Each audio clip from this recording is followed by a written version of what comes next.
K&A Custom Crafts on Facebook. Hey!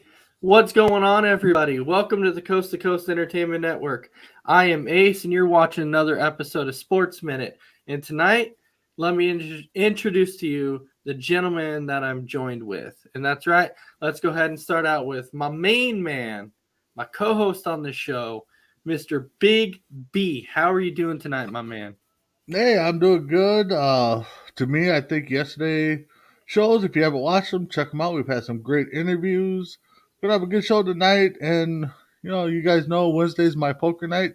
Cards didn't go my way again tonight, so a little disappointed in that. But hey, tonight I get to rip on Isaiah, so it makes up for it. At some point, Big B might learn to be like, I keep losing, so he might just... I live in Minnesota, so that's our motto. Where I lose to. All right, and then, of course, welcome in Mr. Delusional 2.0, Mr. Isaiah Leong. How you doing tonight, my man? I'm doing great, guys. I got off work early. Normally, I get off work about 9:30. Tonight, got off work at about 8:15-ish. So that was good. Bought myself. I was trying to try this new drink that we have in the store called this blueberry pomegranate, thingy, sparkling water. And I thought it would be sweet.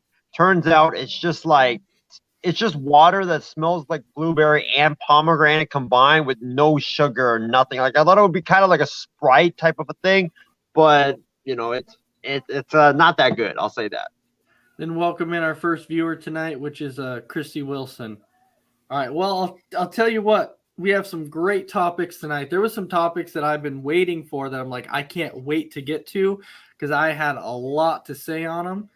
And, of course, our first topic, and you know what? People may not agree with me on this, and that's okay, because everybody is entitled to their own opinion on the topic, but I'm going to tell you exactly how I feel about it. And so our first topic is that if everybody remembers this past divisional game, you had the Chiefs versus the Bills. It went to overtime, and the Chiefs basically won the game because, they won the coin flip. Everybody knew whoever won the coin flip was going to go down the field and win the game, regardless if it was Buffalo or regardless if it was KC or whoever.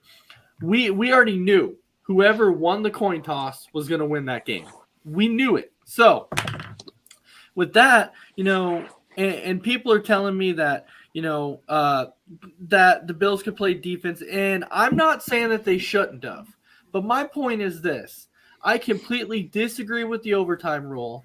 Because I do agree, and I do feel like both teams should get an opportunity at the ball, regardless of if the other team scores a touchdown. It would be like in baseball, MLB being like, okay, we're going to extra innings, but the team hit a home run in the top of the 10th, so the game is over, and the team in the bottom, the home team at the bottom of the 10th, doesn't get to bat. It would be simply like that. It would be cutting it off, not giving both teams a chance.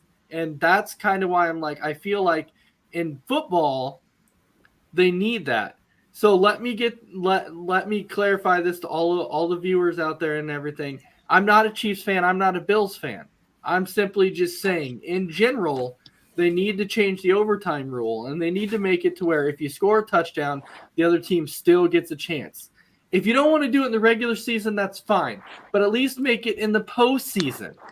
So, Big B, I'll go to you. What's your thoughts on this? The old overtime rule was no matter who scored first, the game was over. Mm-hmm. So they changed that to now if a team kicks a field goal, you get the other a chance to score and then go on from there. Team that scores the first touchdown, Ace, I do agree with you, but I think if they do it in the playoffs, they got to do it in the regular season.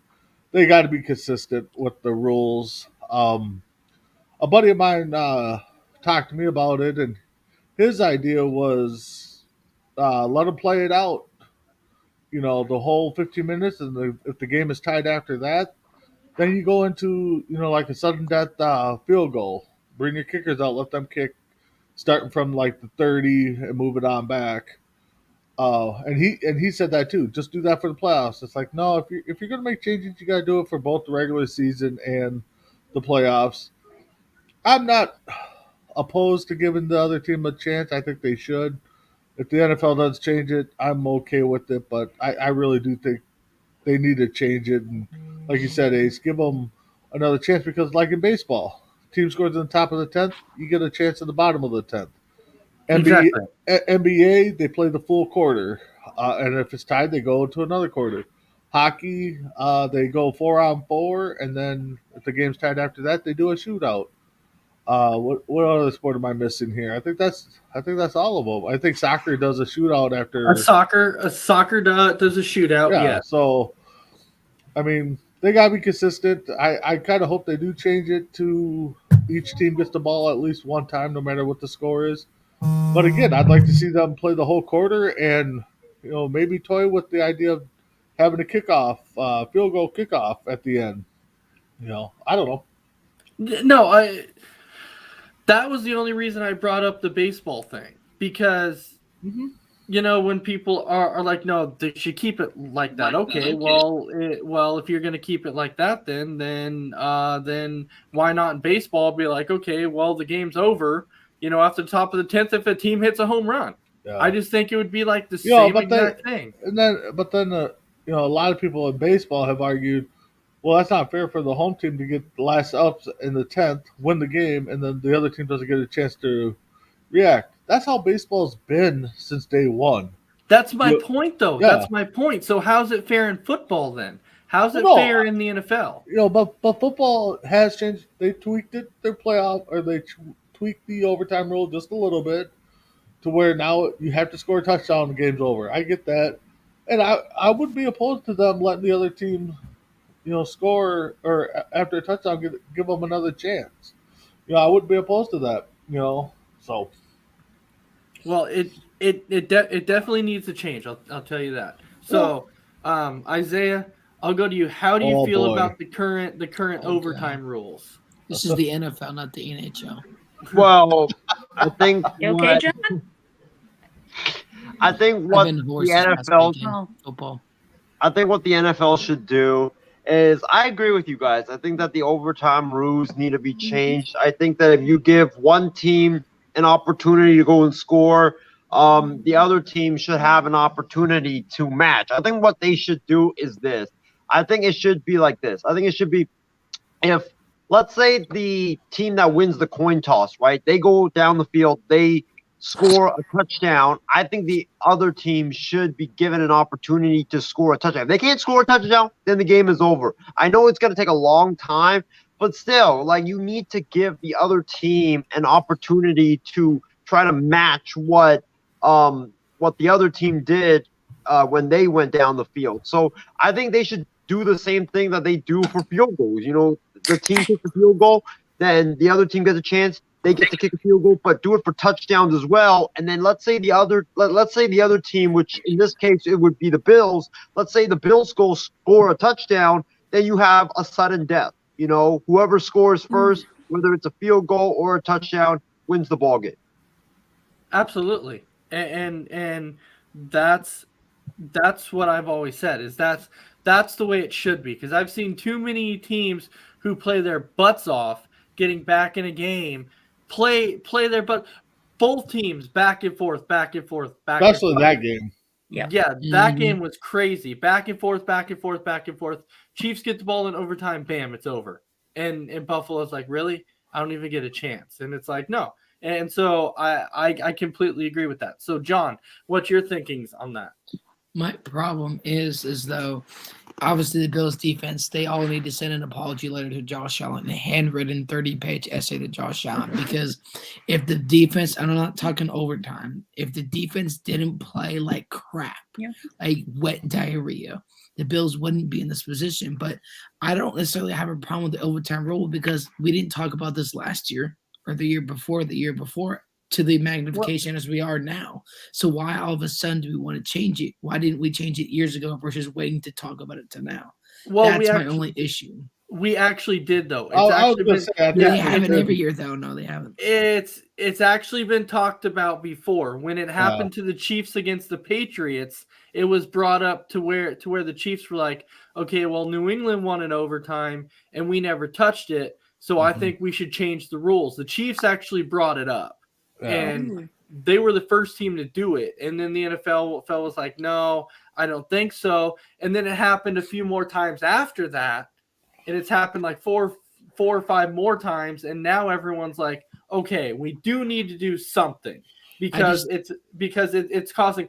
The Chiefs lost an AFC championship game because they never got to touch it. Oh, the the Bills Bills lost because the divisional game. because Right. if they played better earlier in the game, they wouldn't have to go in overtime. So no, I agree that I obviously wanted the Bills to win, which is why I lost most of my voice. I just think that I don't want it to be like college football to where let's say that's where, as long as it doesn't go to that point, Yeah. to where it's like, okay, this team scores, okay, then let's get the other team to score. Cool. I don't necessarily have an issue with that. I just really wanted think to college go to football where- needs to look at their overtime That's rules. as long as Yeah. there's something like Yeah, I those guess in college football between rules that, need to to where be there isn't seriously like 4 to tweaked. 5 overtimes to where you can clearly tell one side of the ball is exhausted. You don't want to I see mean, 70 to 63? No, well, no, no, John, that's and no, and John, the thing and is college ain't even Go ahead. overtime. It's just drives. it is, No. but It's not But- overtime. But no, and so John, that's why I'm saying I'm Mhm. not saying make it college rules. What I'm simply saying is the Chiefs go down and score. Whatever team goes down and scores, the other team gets a chance to match it. If they can't, the game's over. If they do, then it goes into sudden death to where whatever team scores next, the game's over, and there is no more matching. So I just think while we can agree, I think most of us would agree with what Adam's saying. It's just the NFL.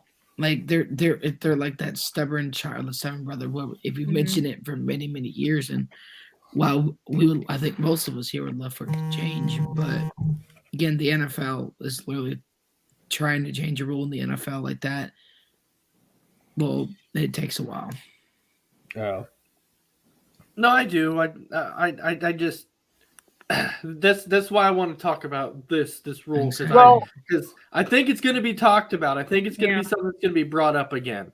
Probably be brought up at the owners meetings whenever they take Mhm. place.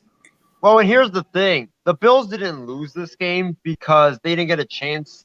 They didn't get a chance to match the Chiefs' overtime touchdown. They lost because Leslie Frazier coached scared in the final play or in the final sequence of that game. Like, really, final 13 seconds, you're gonna go prevent defense against Patrick freaking Mahomes. We're not talking about CJ Beathard here. No disrespect to him. We're not talking about, Daniel Jones here. We're talking about Patrick Mahomes. Well- and you decide to go prevent defense, soft coverage. Like you deserve to lose after you made that call. Well, it's not only because it's not because it's Patrick Mahomes. The way that their defense was lined up, any quarterback could have done the little dink and dunk right there. Right. Because they were playing so far off. Any quarterback could have been like, oh, I'm going to throw a little 5 to 10 yard pass to Tyreek Hill, and Tyreek Hill runs 15 to 20 yards, and then they take a timeout. So you did not have to be a skilled quarterback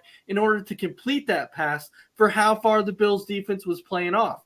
Prevent defense, they tell you, prevent defense is supposed to limit the big pass. Well, in situations like that, you can't play prevent defense. You only have 13 seconds left. You have to go man to man to limit them, and they didn't do that. Nope. What did the great John Madden always say about prevent defense? It loses you games. Yep. Prevents you from losing or winning the game. To me, I don't understand why. I mean, and it happened in the Patriots game too. One, why are you not covering their best and quickest receiver double coverage them? I mean, Cup did the same thing to the Patriots. Yep. To me, I don't understand why teams don't bump the receivers. They got the 5-yard cushion. All right. Bump them off. We all know that the passing routes are timed routes. So you bump them off of there.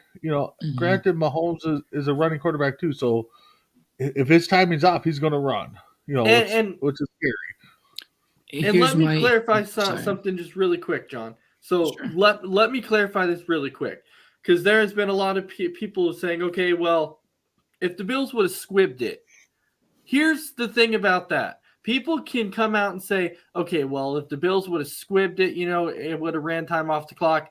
That is completely false. because what would have happened is if Buffalo would have squibbed the ball, KC would have jumped on the ball and taken a knee. No time runs off the clock. Yep.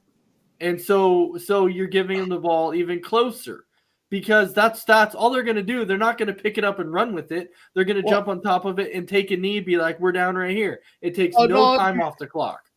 If you swim it, you normally kick it to the return guy, so they're still kicking it deep.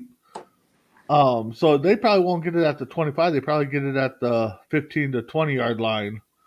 With 2 timeouts left, 13 seconds left. I mean, yeah, but with the way they played the defense, it wouldn't have mattered. Oh, but people, you're right. but people were saying that because it would have taken time off. I'm like, no, it wouldn't have, because all they would have done, taken a second off. All they would have done was just recovered the ball, taken a knee. That's it. That's it. That is it. It might have been a second, or else you get that young rookie that grabs the ball and wants to make a play for himself and make a name for himself, and he tries to return it. Like Isaiah would. All right, so Christy, what's your thoughts on the overtime rule? Well, I definitely agree. It does. I don't think it needs an overall change. I just think it needs to be tweaked in certain areas. And yeah, I do think the Bills should have at least gotten a chance to touch the ball, but that's, I think, a topic for another day. And what I said before is that on 3rd and long, on long plays down the field, it just seems like Travis Kelce or Tyreek Hill, and obviously, like I said, the way they played their defense, and I don't get it, but I mean, guarantee you, there's no doubt. I think the Bills would have scored a touchdown. And Gabriel Davis was Mr. Moneybacks in that game. Oh, he was great. He was fantastic. He almost had a season in just that game. I mean, yeah, right. He had what? Like, he had what? 600 yards this season, 35 receptions, 6 touchdowns. Yeah. Yep. So he had eight receptions, 200 yards, and 4 touchdowns. So I mean, right, it's crazy. Yeah, exactly. Excuse me. Why couldn't fantasy football be extended into the postseason, man? Oh, yeah, boy. Oh, like anybody had Davis on his roster. Come on now. No, nobody had I don't Davis think anybody in on fantasy had him on their roster. No, absolutely not. Well, might have in the MI6 one because we had 16 teams, so we probably had him. I think someone did have him. All right, But so he probably was not on any of your rosters. So we'll go ahead and jump into our next topic. So this is a topic of discussion, and Big B, we talked about this, and we said this is a topic that we need to bring up. Hence why I brought this up. So we're saying, what do you consider as an overrated player? Because there's a lot of talks out there being like, well, this guy's overrated or that guy's overrated. Okay, so what exactly to you makes an overrated player? And so, John, I'll start out with you. For you, what is an overrated player? Current or non, or exactly currently, or I'm not talking about, like, you don't have to throw a name out there or whatever. If you don't want to. Believe me, I've been ready for this. Philip Rivers, okay. So, the most overrated quarterback ever. So I'm just saying. So explain to you what makes an overrated player, and if you want to throw a name out there, that's fine. I think when push comes to shove, and literally when it's time for you to put the team on your back in a 2-minute drill, if you cannot be successful in 2-minute drills in the regular season and the postseason, if your defense got it done, your offense has been able to get it done, but yet on those crucial throws you're not able to make them. Isaiah just called Joe Burrow overrated in the private chat. So nice try. But no, I just think like for example, we have a prime opportunity to make that throw, to make that play, just like when the answer's literally right there and you don't do it. Then I think that's really the problem. Like when everybody else gets their job done, like Josh Allen, the offense played well. Well, who do you blame? The defense, and that's what can make an overrated player. When it's time to get it done, what do you remember about that player when their career is over? Mm-hmm. Okay, so you said that you had a prime example, a name in somebody's mind, or whatever. So if you had a name in mind, Philip Rivers. Wow. That guy never been to Super Bowl. That guy, he only been to one. Again, I'm not putting all the blame on him. Like that would be insane. I just think because can the shove, this guy just was he threw a lot of interceptions. He just wasn't a guy you could trust. Like you talk about Rodgers versus Manning, but talking about all those quarterbacks, you don't put Phillip Rivers in the conversation at all. He's a very good passer, but he also is a high risk in terms of he turns the ball over time and time again, and you can't trust him. All right. So, Christy, to you, what makes an overrated player? Jeez, I don't know what makes an overrated player. I know who I personally think is overrated, and nobody here is going to agree with me when I say it. Dak That's fine. Prescott? Go Tom ahead. Brady. He's overrated to me. Whoa, Whoa. okay, whoa, ma'am. I told you nobody was going to agree with me when I said That's that. okay. We can agree to disagree. That's all Yeah, we're there you go. show. That's the whole point of it. Okay, I but want to hear this from Christy. I want to hear this reasoning. Again, this is just a show. We're not going to judge you. Like, what is a reason in your opinion? Q&A. That's what I was going to ask. Like, what do you think is your reason? What makes Tom Brady overrated? Ah, God. I could name so many things that make him overrated. I just can't name one thing in particular. I just can't. I just think he's overrated. Badly. okay. If he had the success of only Rodgers, would he be overrated? And this is just a question. If he had the same career as Rodgers, would he be as overrated? Again, in your opinion. Maybe. Maybe he would. See, I don't know. All right. So, Big B, how about you? What makes a player overrated? I'm kind of thrown off by Christy saying Tom Brady. I mean, I'm really glad I did not say Kirk Cousins. oh, I'd agree with you with that one. Trust me, Big B would have had no problem with you saying No that. problem. And it's not that I hate. It's not that I hate Kirk Cousins. I mean, Oh, I do as a quarterback. He's awful. yeah, oh well, no, we can talk about that another day. For Yeah, me, it's kind of what John said, kind of what happened. What you done.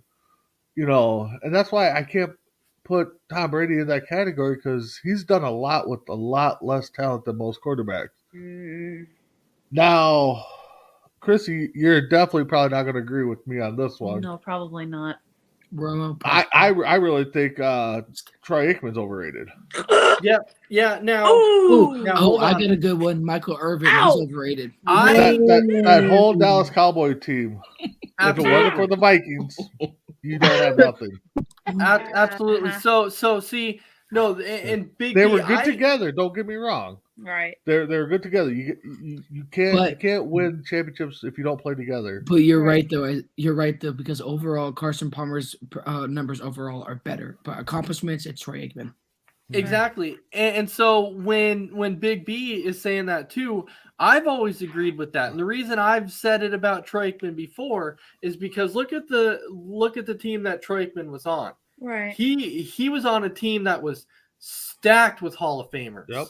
I mean, Emmitt Smith, Michael Irvin, Deion Sanders. He had a Hall of Fame offensive line, Hall of Famers on defense. When you look at Troy Aikman's overall numbers, his completion percentage in his career was like 58%. His touchdown to interception ratio, he threw like 168 touchdowns, like 147 interceptions. When you look at Tony Romo, he threw 228 touchdowns to 140 interceptions. So his ratio was a heck of a lot better. Did he have as many good players that he was playing with? Absolutely not. No. Troy Aikman, when Troy Aikman played, his team was stacked with Hall of Famers. The thing is that talent didn't mesh together until maybe like Aikman's maybe third or fourth year in the league, and that's when they really started to get going. And that's the thing is the team together, Hall of Fame team. No question about that. Another guy I'm going to throw out there, and today he's probably the greatest basketball player ever, is LeBron James. I mean, LeBron he's James overrated. I don't care. he's jumped from team to team. Yeah, they've created teams around him, but he hasn't done it consistently. Like Jordan and Magic and Bird. I mean, he had to go find his teams. Yeah. Do I think LeBron has talent? Oh yeah, no doubt about No question. it. No question at all. So what sparked this conversation anyways? What sparked this actual debate was people were talking about who they believed overrated players were. And there was a certain individual that was leaving comments on people's, posts and everything, mentioning, saying Drew Brees is overrated, mentioning that Peyton Manning is overrated. Even came out and said that Brett Favre is overrated. Ooh. And was mentioning all these guys, saying that all these guys were overrated. And then I said, why? No. And then I said, why? And they're like, what have they done? I'm like, well, let's see. Peyton Manning, a 5-time MVP, a 2-time Super Bowl winner. Drew Brees had multiple passing records. He's won a Super Bowl. He never won an MVP, but he won a Super Bowl, multiple passing records. You had Brett Favre, won 3 consecutive MVP awards. Has a Super Bowl, but he went to another one. Yes. And he played in, 289 straight games? Something like the quarterback that. In the end, it was like 306 consecutive with the playoffs. games, including playoffs. Yeah. That too. Yeah. And so that's what sparked this actual debate, because they were trying to base it off of rings. And I'm like, well, you can't base it off of rings. You can't, because rings is a team accomplishment. It's not an individual player. So, Isaiah, to you, what makes a player overrated? Austin Reeves. Well, I think I'm going to go with Austin Reeves. I'm going to go with a Nick obvious answer, and that is the obvious answer is Daniels. how much the media talks about them and how much they gloat about them, when in reality what they've actually done. I think that's my definition of what makes an overrated. Like, what I mean by is this: like, let's say the media talks about this guy is so good, this and that, and this and that, and in reality he's only been to like 1 Super Bowl. That's it. And they talk about him like he's won 6 championships. Really, and that's thing ever. Yeah, exactly. Like that's what I think makes a player or even a coach overrated. Okay, but let me throw something out there though. You might say that, if they talk about a person and the person might have won 1 Super Bowl. But think about this. Winning a championship takes a team effort. Now, what if this person won 1 Super Bowl, okay, has won 1 Super Bowl, the media talks about it, but has won 4 MVPs? How? Well, he's about to win his 4th one. Right. So I'm sitting there. I'm sitting there saying, how can you come out and say an individual like that is overrated when they've won a Super Bowl, about to win 4 MVPs? He's won 3 already? Yeah. Well, wow. Well, let me like pair my statement with by saying this, that I think it's basically like this. It's how much the media talks about them, when in reality, how's their resume looking? Like whether it's MVPs or awards or stats. Russell Wilson. That's a better way to clarify, because you came out and said how many championships, and I was like, you can't say that, because championships are a complete team, not just one guy. And since we're all throwing out like players or coaches out there, I'm gonna give you guys one, and he just retired yesterday, but Sean Payton. I never liked how the media threw him out there like, oh my God, this guy's the 2nd best coach. He didn't retire. He didn't retire. He left the Saints. Yeah, he stepped down, but like he's kind of semi-retired in a way, because he's probably going into broadcasting. But what has this guy done to be the 2nd best coach in the NFL? Like, without Drew Brees, he's nothing. No, you're right. And John, you had the stats of the playoffs for the Saints. And constantly choking the playoffs, too. Right. Because they're 5-7 in the playoffs since that Super Bowl win in 2010. But yeah, if Drew Brees didn't have half his passing numbers or didn't have the quarterback of Brees, then we wouldn't be talking about Sean Payton like this. Yeah, and the media keeps talking about how Payton's like one of the best. Like, no, don't get me wrong. He is a good coach. He is a really good coach. And, I would definitely take him as my 49ers coach if we part ways with Shanahan, which would never happen. Right. it's not like I wouldn't say he's the second best coach in the NFL, and you have like some outlets comparing him to calling him the offensive version of Bill Belichick, and I'm just like, What? hold So off on that. stupid. Hold off on that. I mean, he's not Bill Belichick. He's not Don Shula either.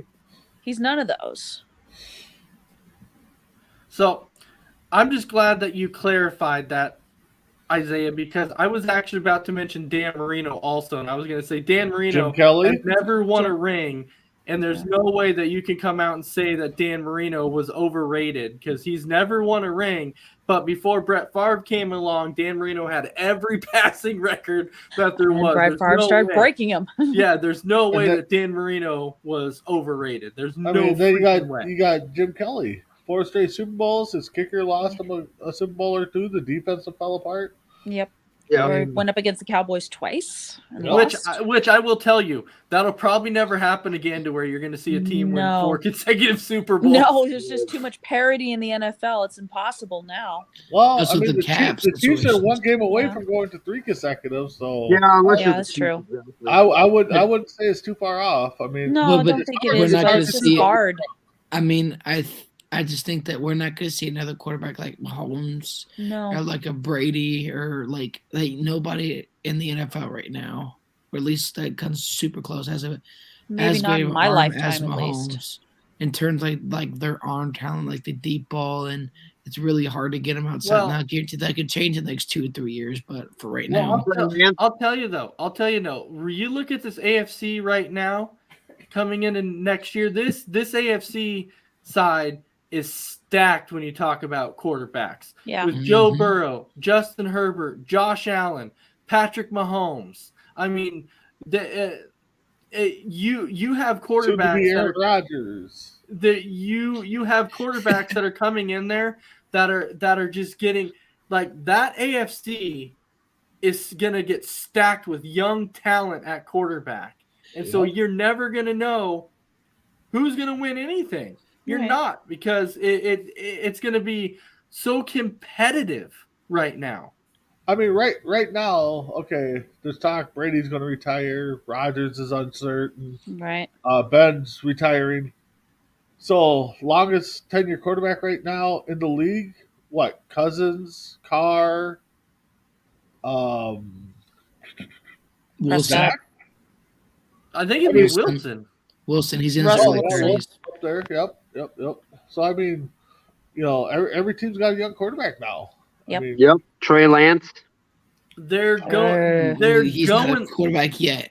They're Nope. going that way. So I'm just saying. So you're getting this young running this young quarterbacks. talent. You're getting this young quarterback talent that Yep, is exactly. just changing the game, and it's not the same. It's You're not the not going same to have as a it pocket was. passer quarterback. Yep. You know, You have be one that in can the pass Super Bowl. and run. That's what all the teams are Yep. looking for. Yep. They got to scramble because Yep. it's hard to find good offensive linemen like the back in the Dallas days. I Oh mean, yeah, the Great Wall of Dallas is what they Yep, used to be called a exactly. long time ago. Yep.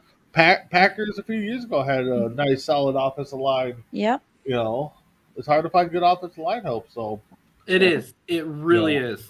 All right. So we'll go ahead and jump into our next Isaiah, topic, why do you got to reach out to Steven? which is simply I think he our just tagged next him. our next topic is about coaching. And so my question about coaching is, what sport do you think would be the hardest to coach? And Basketball. Isaiah, I'll start with you. What sport would you look at there like, man, this would be extremely hard sport to coach? I think it's football, to be honest with you, because like you have to know all the A gaps, the B gaps, the C gaps, the D gaps, and you have to, try to diagram plays, and know like what kind of blitz and what kind of coverages the defenses are bringing after you, and plus, you gotta, you gotta teach techniques and all of that stuff. So for me, it's probably got to be football. Basketball. I would say having played the game for a little bit, it's not really like that. Yes, I did play basketball. I've playing seen your rec videos league during counts. COVID. You had an air ball. Playing rec league counts, by the way. Isaiah, they should call you Airbud. But that's like basketball's not that hard. I would say baseball. I mean, if you're a manager, I would say that's probably like pretty easy because like it's not. You have to teach them how to obviously hit the angles and stuff. But I'm talking about strictly being a manager because I'm not talking about pitching coach or hitting coach or anything that. You just delegate that to your pitching coaches and your hitting coaches. But the in-game situation, like when to sub your or relieve your pitchers, when to bunt, the all that stuff. Like I honestly would want to do that. It sounds pretty cool. And also probably hockey as well. I would say that hockey is like the second hardest sport to coach just because you don't even really draw plays. You just let your players skate on the ice, toss that puck around, and then like whoever scores, good luck. Whoa. Watch it. Callan is like, you never know when Callan's going to be appearing out of nowhere, Isaiah. He's lurking. I guarantee you he's lurking. James is saying that we need video evidence of Isaiah's jump shot. We do. We have it on video, and it's on the MI6 StreamYard. All right. So when it comes to that, Isaiah, the one thing that I will say is that when it comes to at least, like managing in baseball, I will say I, for one, give them a lot of credit. And the reason I'm saying that is because last year, and I think Big B can vouch on this one, especially in the group chat. I don't know how many times I knocked on Brian Snitker saying, how's he sticking with this guy? Why does he keep bringing this guy in? This is ridiculous. I don't like Will Smith. I don't like this guy. He keeps bringing him in. And guess what? In the end, they won the World Series. Yeah, they won the World Series. And so I'm sitting there going, you know what? I was ragging on Brian Snitker the whole time saying, why is he doing this? But in reality, look, it turns out he knew what he was doing. And so I was questioning his judgment saying, why? I wouldn't have done that same route. And I probably would have cost us the World Series because I would have done a different direction. So I'm just saying, in reality, baseball is hard, and I know football would be extremely hard. So between me, it would probably be baseball and football. But Big B, I'll go to you on this one. Which one do you think is going to be the hardest sport to coach? Oh, man. I think, God, it's really tough because football, I mean, you got the head coach, you got the offense coordinator, you got the defense coordinator that comes up with the game plan. So you got a three-way monster there. And then you got the defensive back coach, they kind of have input. Running backs coach, they have input. So you got all these coaches. When it comes to baseball, it's typically the pitching coach and the manager coming up. The manager's got to come up with the lineup. Okay, so this we're facing DeGrom. All right, this guy's 0 for 15 against DeGrom. Okay, I don't want to play him. This guy's 3 and 14 with 2 home runs. Okay, we're going to put him in. They go down the road, and then once the bullpen comes in, it's like, okay, this guy is 0 for 3 against this guy after the 7th inning. Okay, we're going to pinch hit him, bring this guy in. So I kind of got to go with both of them as the toughest, but more or less in game, I think baseball is harder to coach in game, because you got to look at all the stats and everything like that. I mean, both sports are all about analytics now, but yeah, but typically football, I guess football is kind of tough too because, yeah, you could script out your first series of plays, and then after that you're kind of doing it on the fly, So I guess I'll go with both. It might be the easy way out, but both of them I think are pretty hard. So I need to call Isaiah out for something just really quick here, because didn't he say a few minutes ago that the second hardest sport that he thought to coach would be hockey? Yes. And now he's putting in the chat saying, I want to coach hockey. It looks really easy. No, I said it was the third easiest sport to No, coach no, because no, I no, no, said no, no, no. what I no, said no, was no, Really? no. put all the people on the rink and just Really? make them do their thing. Isaiah, Chris, no, you didn't. Isaiah. No, you we're didn't. gonna have to rewind No, the you tape here a didn't. little bit. No, Isaiah, I no, Show you the didn't. video evidence, please. I'm pretty sure you said it was the the second second toughest. hardest. Yep. Second I'm pretty easiest sure sport. that's what you said. You might have meant Yeah. easy, but you spoke toughest.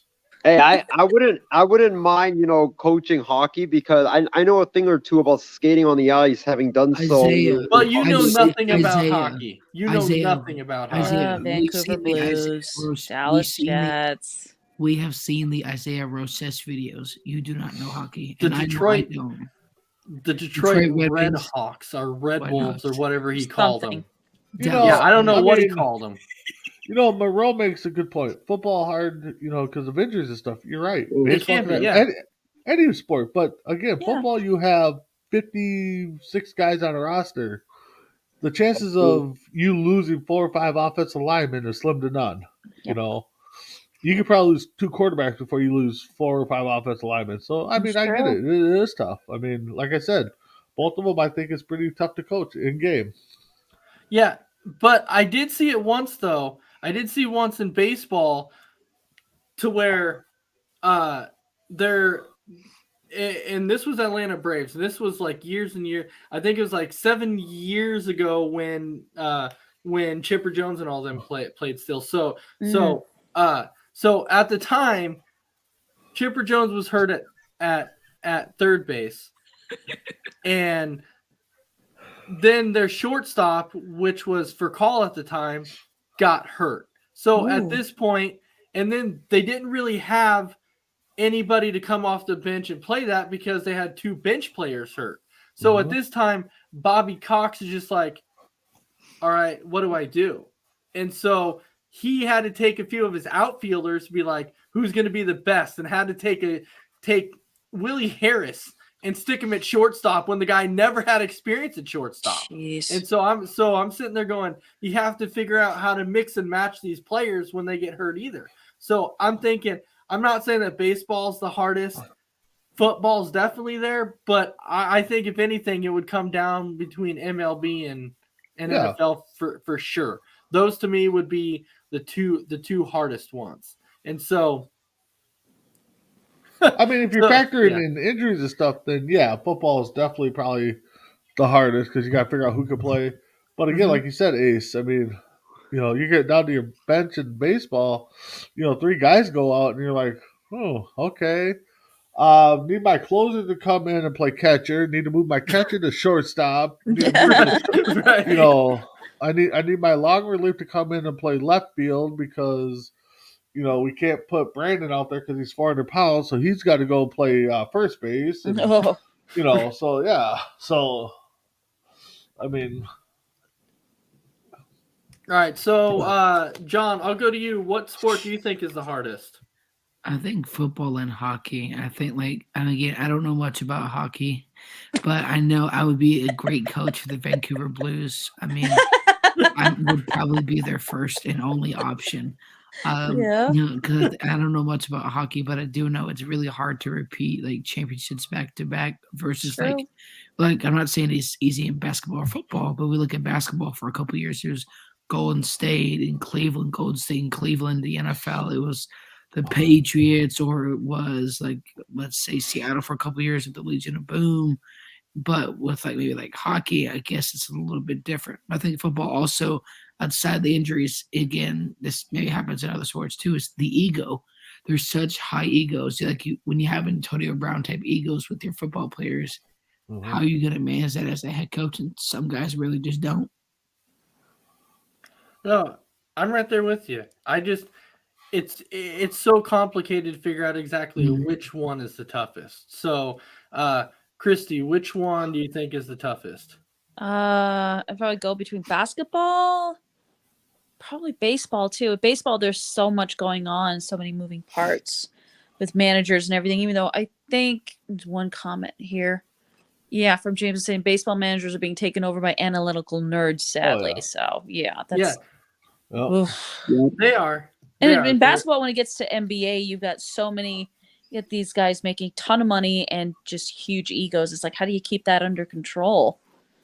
Well, How do you get them to work as a cohesive unit? well, when you have Queen James, Queen. that is No, this is the NLA, not the NBA, the National LeBron Association. The thing with That's what it basketball is, I mean, you got 12 Eagles to keep in check, which Yes. baseball, you got 26 guys. Football, you got Right. 56 guys. Hockey, I don't know what the roster is. It's probably somewhere in the 30s, you know. Yeah, somewhere around there. So, I mean, basketball is easier to keep the players in check. And if they're Right. winning, you know, the Eagles are going to be in check.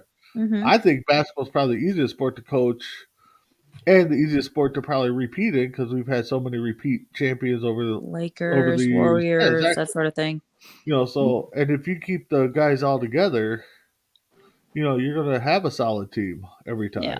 And the game is pretty much like really easy to coach as well, like drawing up plays and stuff. And Isaiah, there is plays in hockey. You know, just gotta watch the Mighty Ducks. I mean, they draw up some plays. And With no- Adam Banks. and no, the Mighty Ducks are not Huey, Dewey, and Louie. No, Okay. we're in Anaheim, California. So Well, no, And- the Mighty Ducks are in Minnesota. In and the so- movies, come on. In the movies, but in real life, it's Anaheim, California. So James saying I hate how individual basketball has Yes. become True. well, me too, because people hype up numbers now and say, you know what, this person scored 40 and had blah blah. Well, you know what? Yeah. So when people talk about, you know, Queen James now and talk about how he's making, you know, how he gets like 34 points, you know, a game or 28 points a game. Well, obviously in this day and age in the NBA, you're going to, because if somebody breathes on you now in the NBA, it's a foul. Yeah. So it's the NBA now is definitely a lot softer than it ever was. And for anybody who comes out now and says that Michael Jordan can never play in this era, that is the most ridiculous thing I've ever heard. He played it when they would have put elbows to the face into Exactly. everything. If I you don't know. can play during the Dennis Rodman age, Oh then my you God. can The definitely bad play boy during Detroit the Pistons, they National were LeBron notorious for throwing Association. elbows, and Jordan, I think, got several of them to the face. Well, yeah, I because- tell you right now, if Jordan played in this era, He the top scoring game would be over 100 points. He'd break Will Chamberlain's record. Over and over again. Shatter it, like, repeatedly. Absolutely, because Michael Jordan, I think right now in this day and age, for people who said Michael Jordan can never play in this era, number one, he could, but number two, he wouldn't want to, because he'd be like, I'm not going to play in this soft ass league. Like No. he'd come out and say, I'm not doing this. It's too soft now, and he would tell you it's way too soft. I'm not doing that. A He lot probably of would former not want to players, play with LeBron. a lot of former players have said this. The league now is soft. Charles Barkley. You know, if Well, Shaq played nowadays, he would be face of the league. You Yeah, wouldn't even last a Well, season Shaq- or two because it's so Shaq soft would be a- nowadays. He would be a great offensively, but defensively, man, he'd be a liability for sure. Probably heck are you because in this talking day and age, about? just a center Who is like Shaq in his Shaq. prime? But no, Shaq in his prime was a beast. Yeah, Shaq, Shaq would be a you're telling me beast right you're now. telling me right now in this era, if Shaq played in this era, you're telling me he'd be a defensive liability. He would, because No, if he you- wouldn't. You are It was- crazy. God, it Have would you be seen blocking the shots all pistol over the back place, towards the basket? grabbing rebounds. Oh, Isaiah, yeah, His he free would throw have shooting to would do still that. suck, but you know he have would to not be a guard defensive three-point liability. shooters, too. He would have to guard stretch fives and stretch fours. Yeah, so that wouldn't stop him. That's why. But that's why but Dwight that's Howard where the played defense. there. That's where the defensive changeups come in. Yep. You know, if Shaq Switch it up a little bit, yeah, and exactly. there You you would go. switch it up and be like, okay, Shaq, you just rotate in. You play, you know, a different kind of defense. But Yeah. Shaq would be Shaq, Elijah Ewing. Those guys will all be monsters in this. Oh, today's definitely. Definitely. Anybody in this day and age, and I don't care if you like this guy or not, but I'm telling you, anybody in this era of NBA right now would not like to go and play against Dennis Rodman in this era. Nobody. They couldn't handle the way he played defense. They couldn't could handle his not rebounding. handle. They couldn't handle his hair. They could not handle anything that Dennis Rodman did on the court, because he would take him to school on rebounds. and be like, get that weak crap out of here. Exactly. I'm going up to get it. And then they would call a foul, and Rodman would be like, you want to see a foul? Yeah. I'll Let me show you a how it's foul. done. I'll show you a foul if you really want to see it. Yeah. So there is a lot of the older generational players that could play now and that could dominate this league. And if anybody who tells me that Michael Jordan could not, I don't know. Then you've obviously never seen Michael Jordan play. If you don't think that he could come out and put up numbers in this league now. Yeah, Jordan would put up monster numbers. I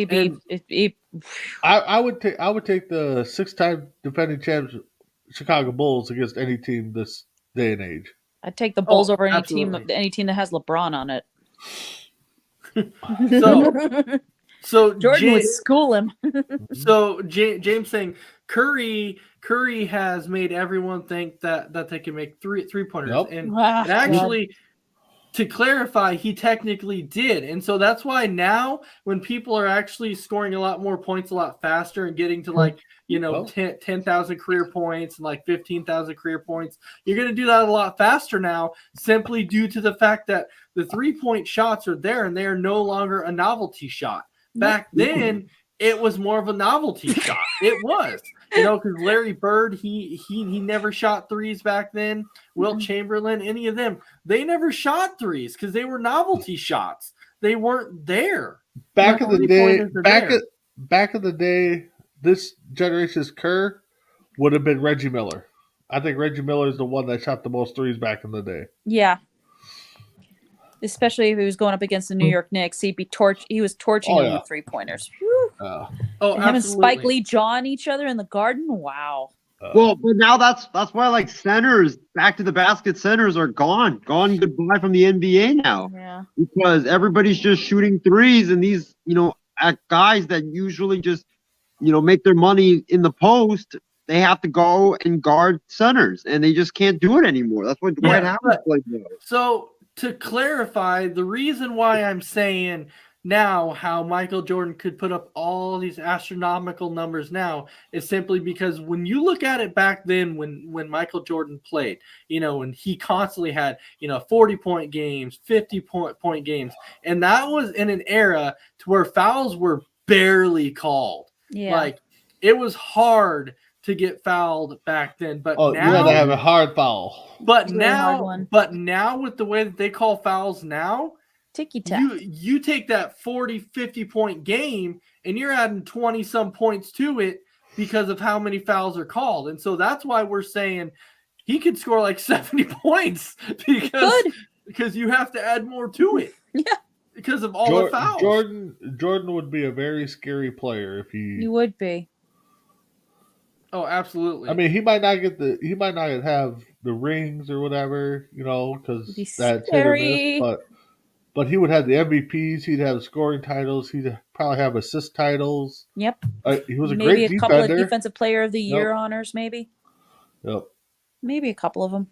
Yeah, he holds the record for consecutive seasons as like a first team All-Pro on the defensive side. When people always said Michael Jordan didn't play defense, I'm like, you're wrong. He did. He was a good defender. Because he had like 9 consecutive seasons to where he was like first team All-Pro on defense or something. And actually, James' latest comment made a great point. The 3-point line has moved in the mid-90s. Yeah. Reggie Miller's 3-point numbers were inflated by that line. They were, but he was just so good. All right, so we'll go ahead and get to our last few topics here before we call it a show. Okay. We'll touch on these briefly. So our next one would be... Why is that comment constantly flashing here? There you go. Oh. Somebody's hitting it too. Okay. There you go. Yeah. So our next topic is actually about a little bit of MLB. And so what I'm talking about MLB is because this is brought up with the Braves being the defending champs. There's a lot of talk about Freddie Freeman. Mm-hmm. There's a lot of talk about that. And so my question is for everybody is, would the Braves actually allow Freddie Freeman to walk?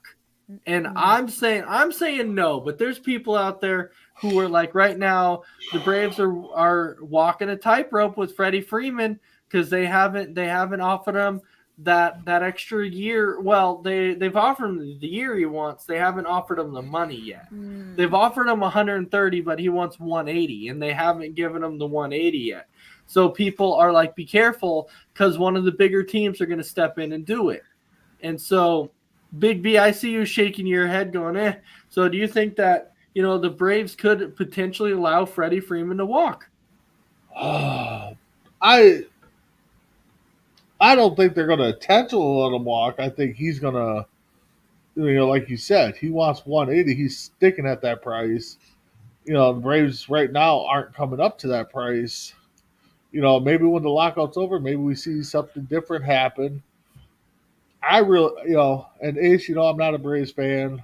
I like Freeman.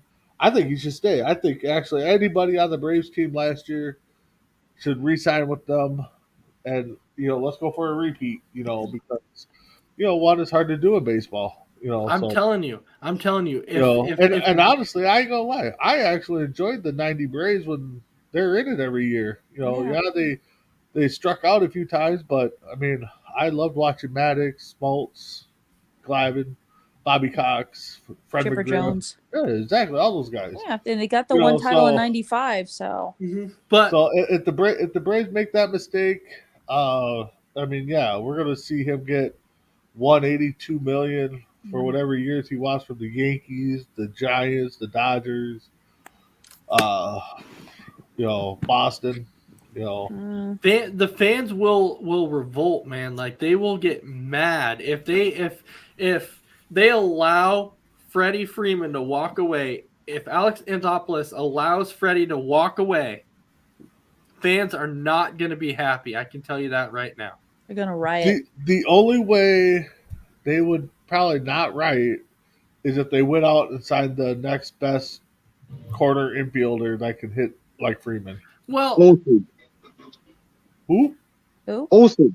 If No. Well, no. this is Stop that crap. no, God, you don't know what I'm talking about. I'm saying that if Alex Anthopoulos let Freddie Freeman walk, the only way the fans would not riot or revolt is if they traded for Matt Olson, because he's like the next best thing in terms of first baseman market. Well, anyways, when you talk about that though, Big he's not. Face.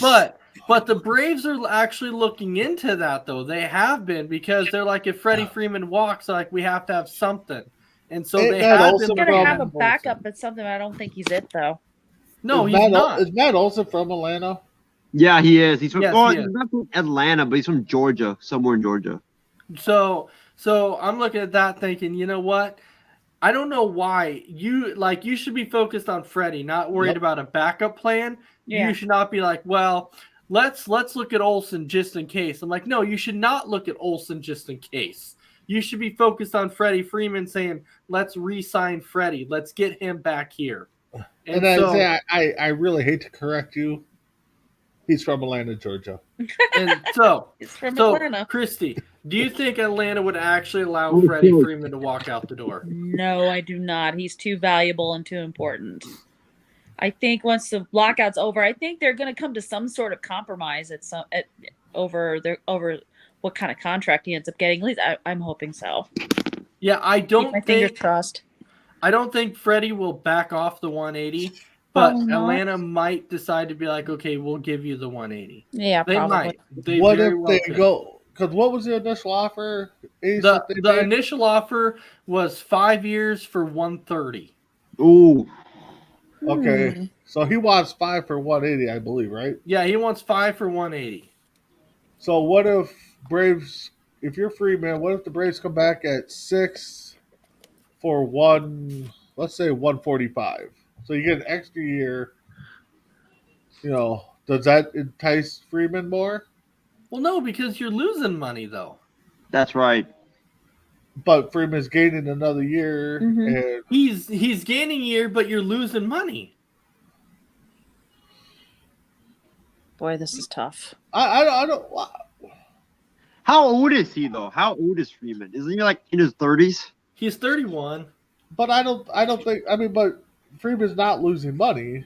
If anything, you're just taking the 180 and you're kind of stretching it to the 6th year. That might be tempting to him. Who knows? I don't know if he. I don't think he would. I think he's really stuck on that 180. I really think he's stuck. Yeah, you're right probably there. right. I mean, I could see them settling 5 for 170. Because you know That that would be intriguing. this guy's been the franchise player for Atlanta for a very, very long Since time. Chipper Jones left. Yeah, Yep. he's been that franchise player. And so I don't foresee Atlanta allowing the franchise player to walk away. All right. So, John, you have any thoughts on this? No, I think we'll be fine. I think it's one of those, oh no, what are we gonna do? But then it will all work out, and then we won't even remember these potential conversations. True. All right. So I think a bunch of James is throwing out there that he'd offer 3 years. 3-year contracts ain't cutting it for superstars anymore.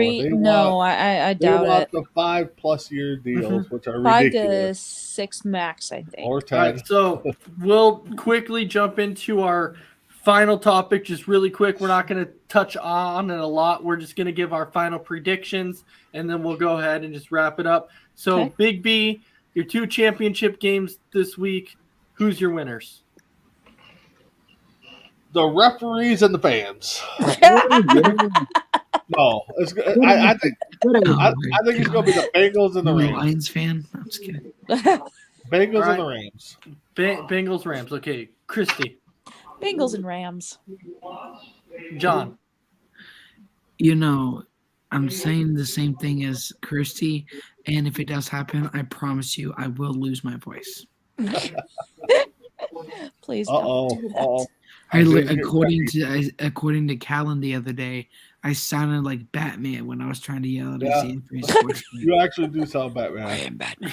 Isaiah's stripping here? What are we doing here, Isaiah? So Is this an Alex Bregman shirt, Isaiah? What are you doing? So for me, I want to take the Bengals. However, I don't. I know the Bengals beat the Chiefs in Week 17. I know they did, but they lost a key defensive player on defense, which really hurts.